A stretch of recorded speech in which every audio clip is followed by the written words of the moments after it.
Hello,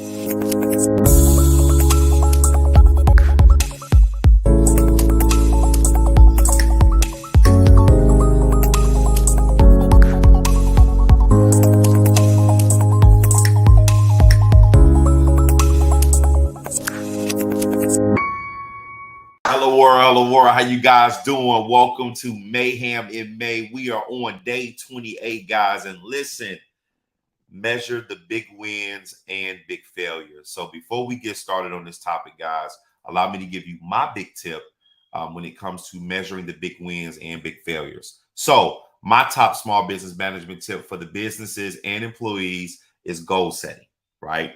On a micro and macro level, I make sure all of my staff, and including myself and the company itself, has scalable goals we can all work towards. On a micro level, I set weekly goals with the staff and with the business.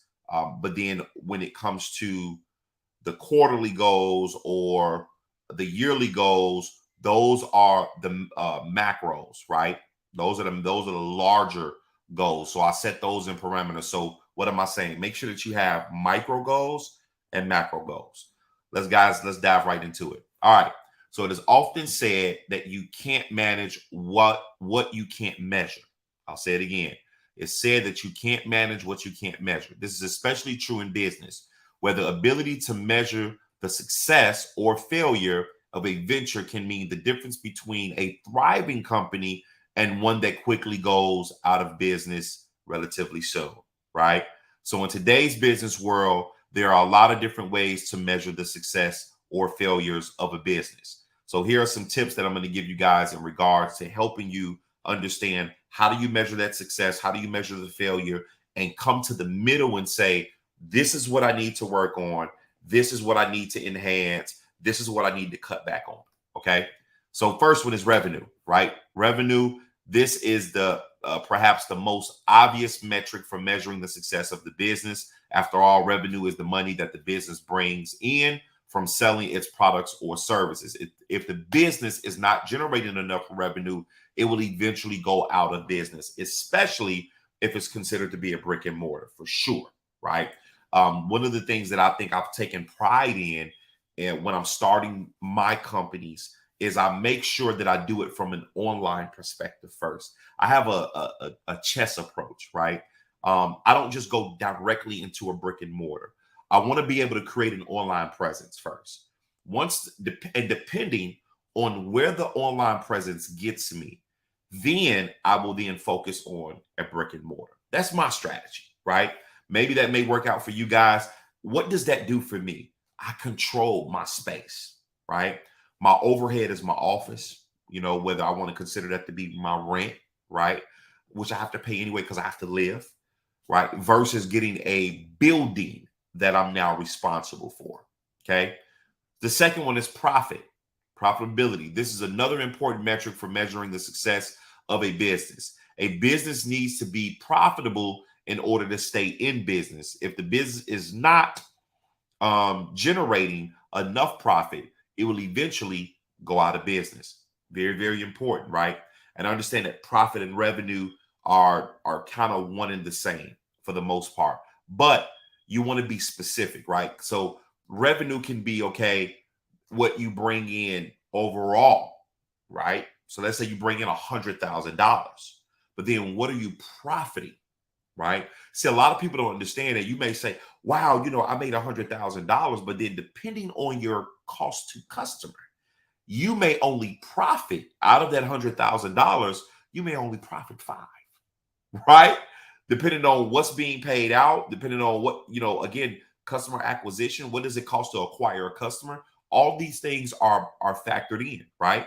Tip 3, cash flow.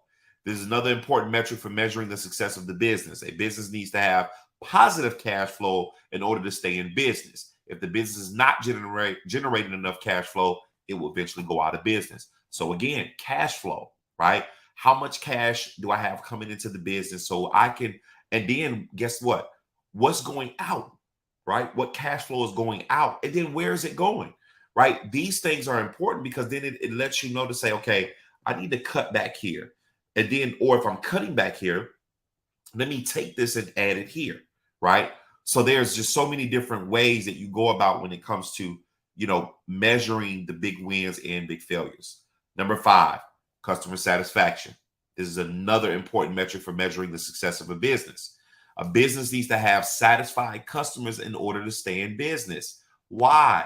Because no customers, no money, no business, right? So you got to make sure that the services or product that you're selling and providing, it has to meet its expectations. Because if the customers are not satisfied, they're going to complain. And what happens when they leave a complaint on a website or on a Google testimonial? It makes it harder for that business now to even get more business, right?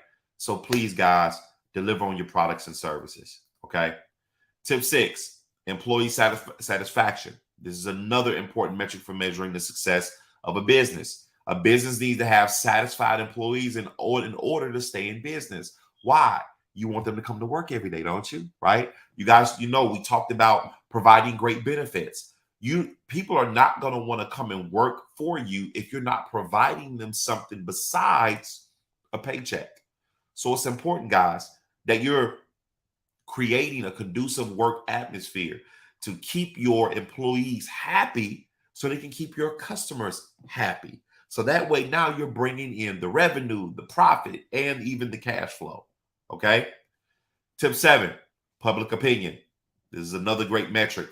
A business needs to have a positive public opinion in order to stay in business. If a business is not generating enough public opinions, it will eventually go out of business. What am I saying? Stop being the only one to make suggestions on how to enhance and advance your company to the next level. You have to put it out there, guys. You got to let your customers and your staff give you great feedback on what you can do different, what you can add, right? And I get it. At the end, you make the final decision. And I also understand that, hey, nobody was there with you when you built this thing, right? So I get it and I totally understand. However, you have to have it, okay? Tip 8, media coverage. This is another important piece. A business needs to have positive media coverage in order to stay in business. Press releases, social media content. Listen, guys, whether you want to believe it or not, that is the wave of new business. Look, when I want something, what is the first thing that you do, right? You're Googling it. Now you can go to TikTok, right? YouTube. There are so many different outlets, social media platforms that now I can pull resources from, right? So if you are the source, then you have to be on the social media so you can be the resource to somebody else to do what? Be able to purchase your product or service. Tip 9, what we just talked about, social media. A business needs to have a strong social media presence in order to stay in business. And I'm not just talking about Facebook, YouTube, Twitter, Instagram, LinkedIn. You need to be all across the board when it comes to your brand, right? Now, here's the thing. You don't necessarily have to focus all the way on trying to sell, through these social media platforms. The key is that when they go to maybe research your company, you want all of these platforms to show up. Why? Because that's what makes you that much more creditable. Okay. Then last but not least, guys, tip 10, brand awareness. This is another important metric for measuring the business. A business needs to have a strong brand awareness. What do I mean? Be visible, right? Let people know that you exist.